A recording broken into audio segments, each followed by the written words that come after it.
I wouldn't put it past them to finish in the top 4 next season, and some would even say challenge for the title. It's pretty freaking big, okay?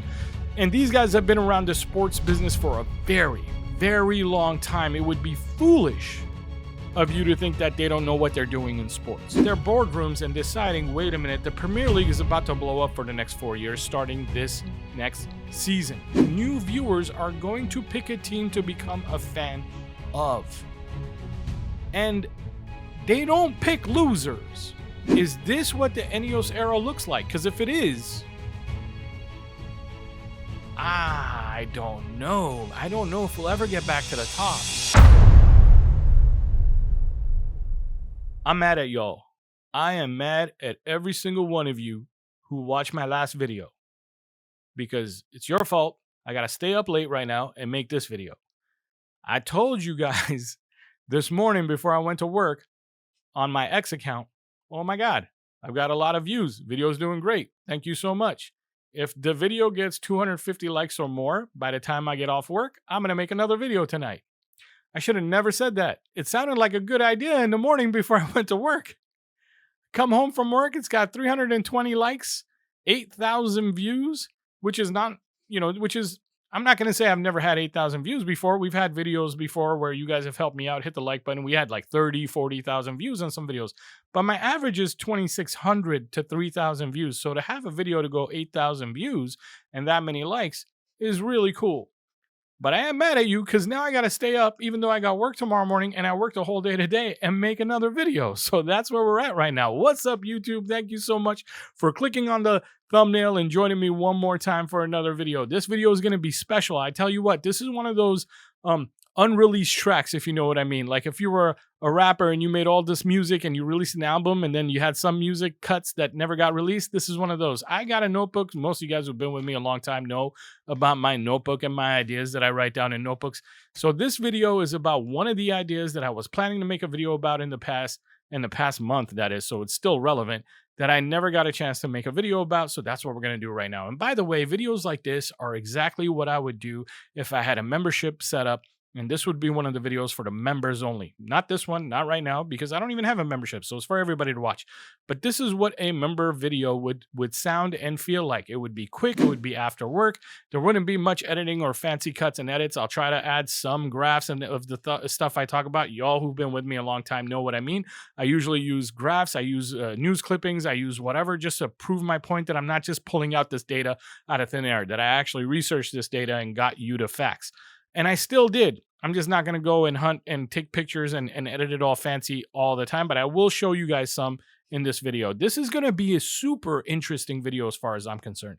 I've been wanting to make this video. That's why I'm a little bit happy that I'm getting to make this video, because now I made a promise that I would make a video today, so now I got to do it, and that's what I'm doing. But I want to see what you guys think. I'm curious. After this video, leave some comments below. I really want to see what you guys think about what I'm about to say. And guys, if you guys are wondering, you know what, I'm not even going to say it right now. Maybe I'll say it later. I'm not going to say it because you know me, who knows me, know me. I don't toot my own horn. I don't talk about me, right? I don't talk about how I know this stuff, what my career background is. And you guys, most of you guys know that I'm a coach, but before that, I did other things in sports. And maybe we'll talk about that later, but let's dive right in. The whole thesis, or the reason for what this video even exists or these ideas even came up to me, is one day I was thinking about, are United's owners actually focused on long-term success and sustainability, or just profitability? Let me explain. When Todd Boehly first came into the Premier League, when Clearlake and Blueco took over Chelsea, they started dumping money in the transfer market like crazy, to the point where people started making fun of them. And fans are just fickle. Fans don't really know what they're talking about. For example, fans have been saying that Qatar and PSG are like a disaster. Like they've been running PSG so badly. Why would anybody want Qatar as owners? And by the way, this video is not about Qatar versus INEOS. That's not what this video is about. I'm just trying to make an example. So people were saying Qatar doesn't know what they're doing with a football club and things of that nature, while PSG was actually winning their league year after year after year. And people were saying, so what? Winning the French league isn't that big a deal. Well, now PSG is winning Champions Leagues. And now everybody in the world is looking at PSG's team and saying, that's one of the best teams to ever be assembled. And they got rid of their superstars and they learned from their mistakes. And no one's really laughing at Qatar anymore. I believe the same kind of thing is starting to take place with Todd Boehly and Chelsea and Blue Co. Blue Co. came in and they were like, we're just going to buy this and we're going to spend £1 billion on players. We're starting to see that some of the players they bought that didn't work out, they're easily able to move on because they bought young on long-term contracts. They're easily able to move on and get some money or some value back for them, if not even make a profit on them. And you're seeing them continuing to buy. They're continuing to invest in assets. And whenever you think they're going to be in FFP or PSR problems, what do? They sell the women's team to themselves. They sell hotels that the club own to themselves. No one's laughing at Chelsea anymore. Chelsea are an actually well-built team with a good manager right now. And honestly, I wouldn't put it past them to finish in the top 4 next season. And some would even say challenge for the title. The only reason why I think maybe it's going to be tough to challenge for the title is because we have other teams in the Premier League who are also heavily investing. But because I don't want to talk about PSG and I don't want to talk about for the same reason that I want to talk about Man City, because I'm not going to talk about teams where someone's going to hop in my comments and talk to me about sports washing and how they just spend money because they're sports washing. So I don't even want to hear that argument. I'm not going to talk about teams that are owned by states. I will not be talking about Newcastle or Man City or PSG for the rest of this video. But realize that what they're doing is also going to be basically considered just like the other teams I'm going to talk about, as the right way to move forward as far as I'm concerned. And I'll tell you why we're getting there. Hang around. If you're new to the channel, never watched me before, chill, relax. The whole point of this is to have an interesting discussion to hopefully make you think about something in a way that you've never thought about before. But this is not my normal kind of video. At the end of this video, I'm going to throw up some thumbnails and links on both sides of me here, and you're going to get to click and watch some other types of videos. I'm pretty much known for my tactics videos, so I'll throw up one of those later and you can go check that out. But let's keep going with our discussion.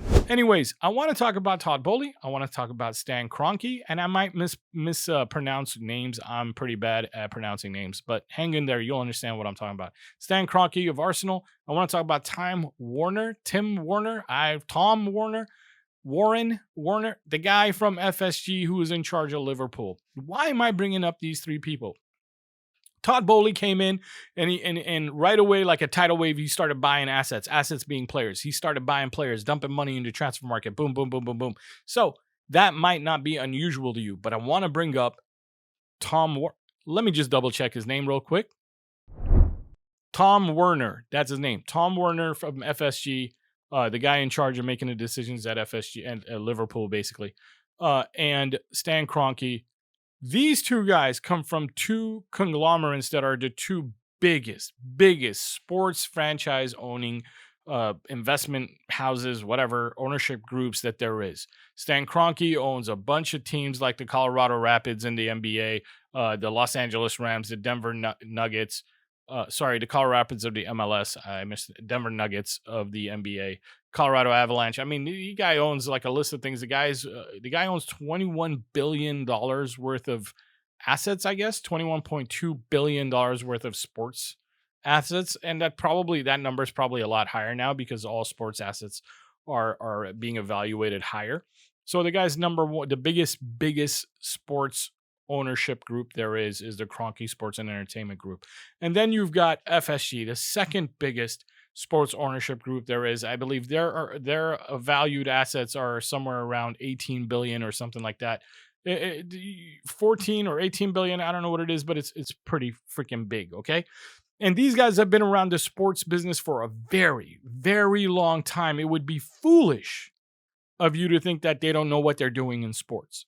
You don't get that big and be around for that long if you don't know what you're doing in business.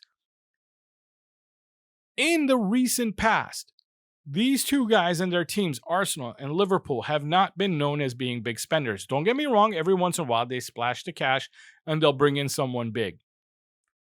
But this year, you're starting to see both teams outspend themselves, spend more than they have in past seasons. Some of you are probably sitting around thinking, Arsenal want to get over the hump and win the championship. So they're decided, let's go for it. We're going to get Gyökeres. We're going to buy this guy. We're going to spend that money, and we're going to spend more than we usually spend. They're probably going to end up spending more than north of 200 million pounds this summer. If not, they're going to get pretty close.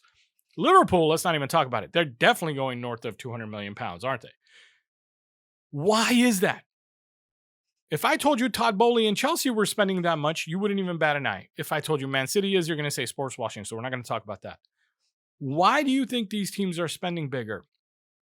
I believe it has to do with forecasting and these business minds sitting down at their boardrooms and deciding, wait a minute, the Premier League is about to blow up for the next 4 years, starting this next season. Starting this next season is when the new TV deal goes into effect, which is adding more global markets to the package. You're getting a potentially 4.7 billion fans are going to be able to watch each and every Premier League game globally coming up. Guys, this season's a big season. This season's a big season for a lot of different factors, especially if you're thinking about it from a business point of view. This is going to be a different video. We're not going to talk about playing on the field and what player should we get and blah, blah, blah. I'm talking to you about the business mind. And I want to talk to you about INEOS and what their strategy is for our growth and whether or not that's going to hurt us in the long run, and what these other teams are doing by investing heavy this summer in particular. A lot of people are saying Man City's investing heavy because Man City didn't have a good season and they want to rebuild. Yes, but I don't think that's the only thing. There are smart guys over there too. Whether you want to call it sports washing or not, I don't care.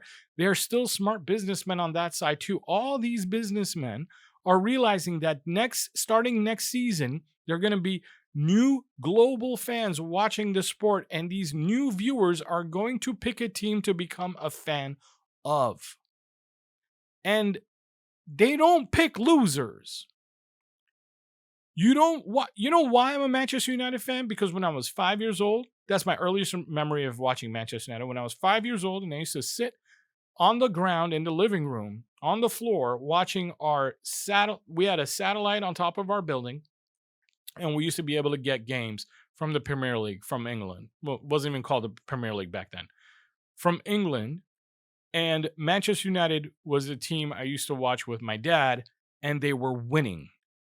And I started falling in love with them, just like I also fell in love with AC Milan. The AC Milan thing kind of died out because my dad and I would rather watch English games than Italian games. And I was a much bigger Manchester United fan, and they were winning when I was young, when I was watching them. And I grew up watching them win, and it just made me feel good. I got to cheer for a team that kept delivering for me and blah, blah, blah. You're not going to have these new viewers sit down and watch a game where Manchester United's losing or drawing or suffering and them going, yeah, you know what? I just fell in love with this team. That's a very rare thing. Most people fall in love with winners. They don't fall in love with losers. And I hate to call us that, but that's what we were last season. We weren't winners. But last season isn't this season. This upcoming season is the season of the new TV deal. And guess what? This new TV deal makes the global market bigger than the domestic market. And I know if you're watching me from England, you might think like it doesn't matter, blah, blah, blah. I don't know what you think, but a lot of people in England seem to believe that England is the whole world, and it's not. It doesn't matter. In England, you become an Everton fan or a Newcastle fan or a Bournemouth fan or a Brentford fan just because of where you grew up, where you were born, and where you're going to live probably for the rest of your life or for most of your life. That's not how it is outside of England. There's not a whole lot of Everton fans outside of England that have nothing to do with Everton. There's not a whole lot of Brentford fans down the street from me.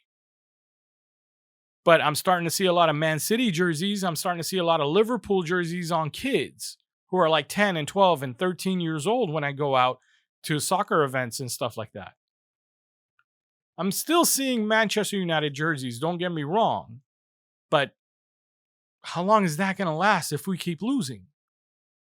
The Premier League's opening up new markets in Thailand and Japan in the Caribbean this next season.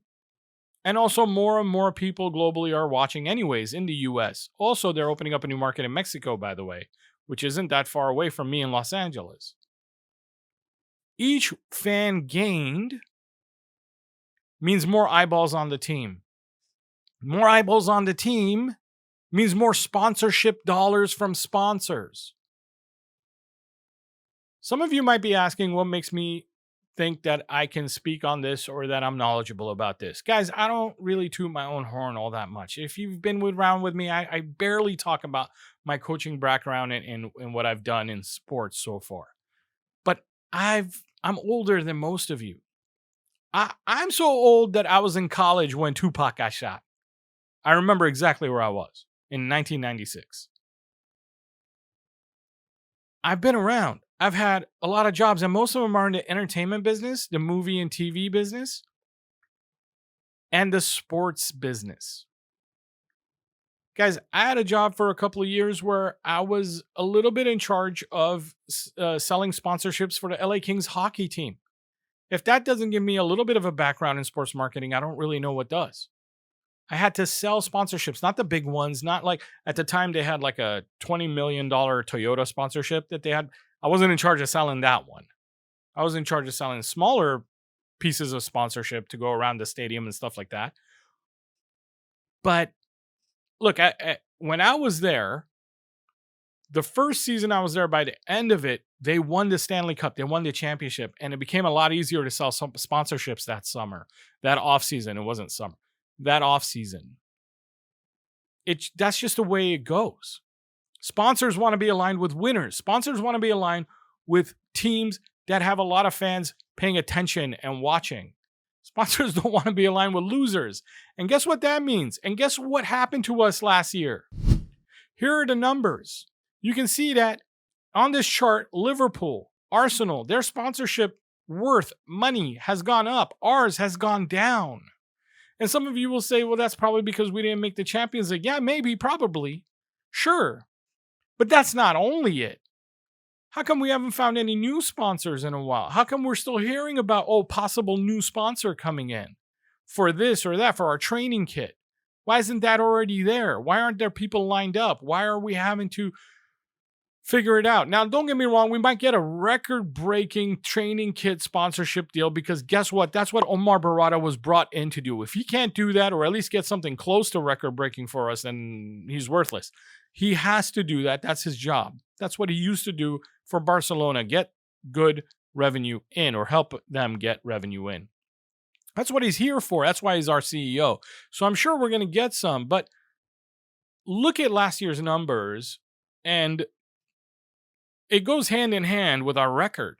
We start winning again. We start getting high sponsorship dollars again, and we become first place in sponsorship dollars. Right now, we've lost our crown, and Liverpool is getting more sponsorship dollars than us. Rightly so, because they earned it by winning. In one of my videos in the past, I said that Manchester United is the biggest club in the Premier League because we have the biggest fan base. And that is true. I still stand by that fact. I still think that because we have the biggest fan base and the most global appeal, that we are the biggest club in the Premier League. But how long is that going to last? Especially when there's a new global TV deal who are going to bring in new fans. And these fans are going to pick a team to fall in love with. So what am I saying? I'm saying the INEOS strategy versus the Todd Boehly strategy are like two opposite visions. I mean, two so different visions. One says spend to win and then sell to profit. That's what Boehly and Chelsea are doing. And then the other one, from what I can see and believe, their philosophy is cut costs and maintain steady organic growth. I don't think this is the time to do that. I think the time to do that has passed. I think that that's the way we should have operated. Maybe in the last 5 years, that would have been good enough, but we didn't. We spent and we lost. We kept making bad bets on players that weren't good enough and didn't justify the cost of spending. Are we being too cautious now? It's the wrong time to be cautious.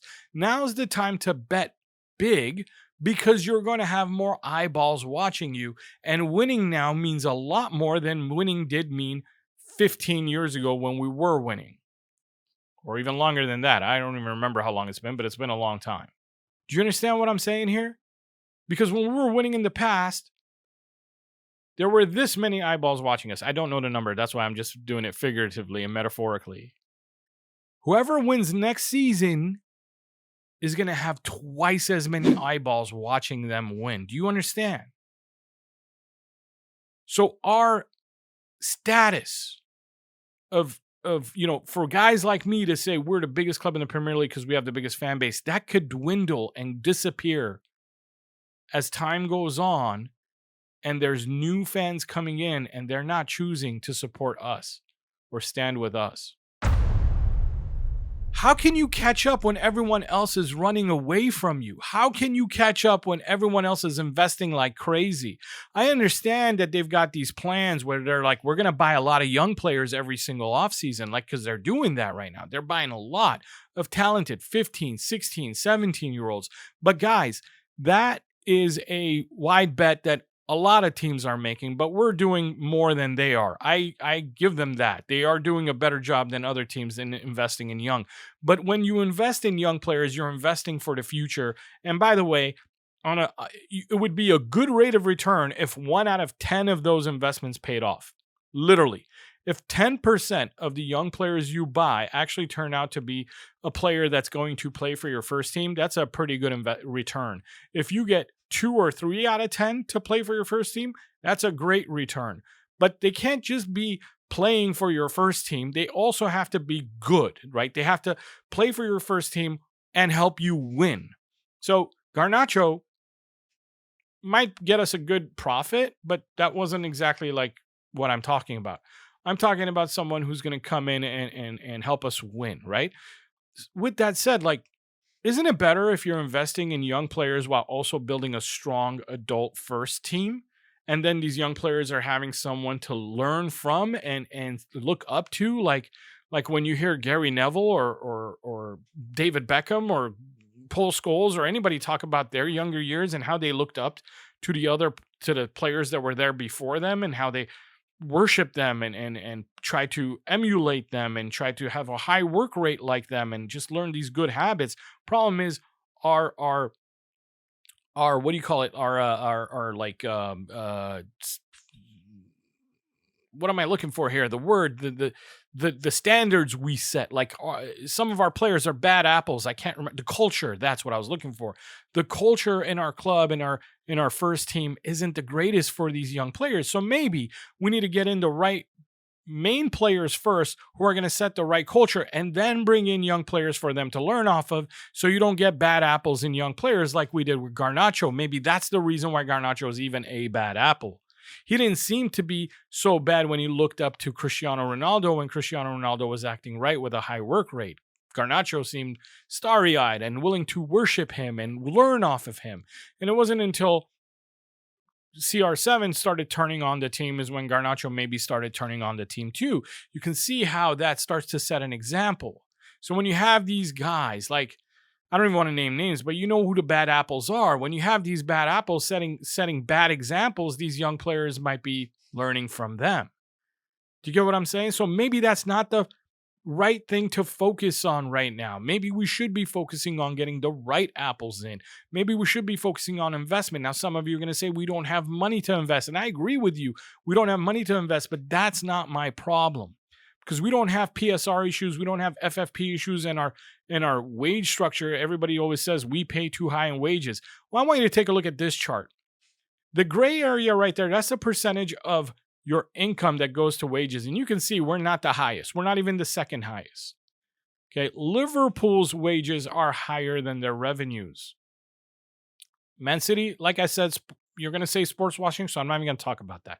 But Liverpool is a club that's owned by a sports business entity that knows what it's doing. And their wage percentage is higher than ours compared to their revenues. Arsenal's isn't that far behind ours and probably will be higher than ours after this summer. So no, even though we talk about how much we pay in high wages, it's actually not that bad. And once we get rid of a Rashford, a Jadon Sancho, or whoever, I don't even care if we have to give them away for free as long as they leave and get their wages off. We're going to be lower than the top 5 teams in percentage now, mind you. I'm not talking about in total dollars because I don't even care about total pounds, dollars, euros, whatever. In total money, I don't care because we make more revenue than anybody else. If we make more revenue than anybody else, and let's just say the average is that 50% of your revenues goes to wages, then of course we're going to be paying higher wages than them. Do you understand? We still make more money than anybody else. And the average to me, when I look at this chart, is somewhere around that 50 to 60% or 45 to 60%. We're right there in that ballpark, and we haven't even gotten rid of our highest earners yet who we don't use. So once we get rid of the Antony, the Rashford, Sancho, if we can get rid of them, which, by the way, it's not my job to do that. It's the team's job to do that, and they should find a way. Drop the price. Get them out. The reason why they don't drop the price is because they need the money in, especially on someone like Sancho or Rashford, where they're pure profit. We don't owe anything on these guys. They could give them away for free, and they wouldn't lose money. They would earn back that wage. Do you understand? But they won't do that because they need cash in. And I understand that. I understand that too. But if you drop their price a little bit, they'll be easier to get out. And if you need cash in, then you should be doing something about owners investing cash in. Guys, I get sick and tired of saying this, and people argue against me, and I don't understand why. Why do you argue? Well, the answer isn't that our owners should be dumping money in. Yes, it is. It's their business. They're the ones who are going to profit from it in the future. Not me, not you. They own it. When its value goes up, who gets rich? Not me, not you. They do. And if they believe in it, which I'm sure they do because they're smart enough to know that the value is actually going to go up. But how much is it going to go up by? It's going to go up by more if the team is winning, which is what I've been trying to tell you this whole video. But the team's not going to be winning if you're not investing in players. And if you don't think of these players as assets, and if you don't make better bets than what you've done in the past. They've made mistakes so far this summer, guys. They've made bad calculations so far, and I'm nervous that they might be making more bad calculations by thinking that this cost-cutting, steady growth exercise is going to work. I don't know if it is. It just doesn't make sense to me, especially when the global market is growing as much as it is, as I've been saying. Now is the time to gain new fans. You don't gain new fans by losing or by playing it safe. Nobody roots for the guy playing it safe. Everybody roots for the guy who's being exciting. Do you understand? Am I making sense? Now's the time to dump money in. And here's the miscalculations they made. Number one, they thought that they probably have a really good chance of getting Liam Delap. Nope, you did not. You didn't have a good chance of getting Liam Delap. Number two, they probably thought that they could just wrap up Cunha real quick and then they'll go get Mbeumo. Probably did that in reverse. Should have got Mbeumo first and then wrap up Cunha. Some of you, I've heard this argument where, well, one of the what was it? Like one of the stipulations of getting Cunha is we had to do it early. Wait, wrap up Mbeumo first and tell Cunha, dude, don't worry, we're coming. Like, give him a written notice. I'm coming to get you. I will pay you 5 million euros if I don't come to get you by July 15th. Okay? There are ways to negotiate these deals. Please, making excuses for the mistakes is not what I'm here for. They should have gone after Mbeumo first, before the market started boiling, before Brentford had a leg to stand on and to say, if you paid that much for Cunha, well, our guy had a better season, so you're going to pay us even more. Oh, well, now you're even going to pay even more than that because other people are offering this much for that guy, and our guy is way better than that guy.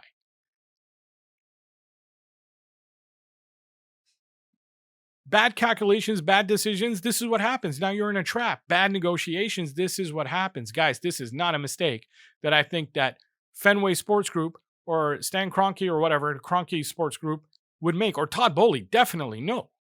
He'd be like, how much you want? That? Here you go. Day one. Boom.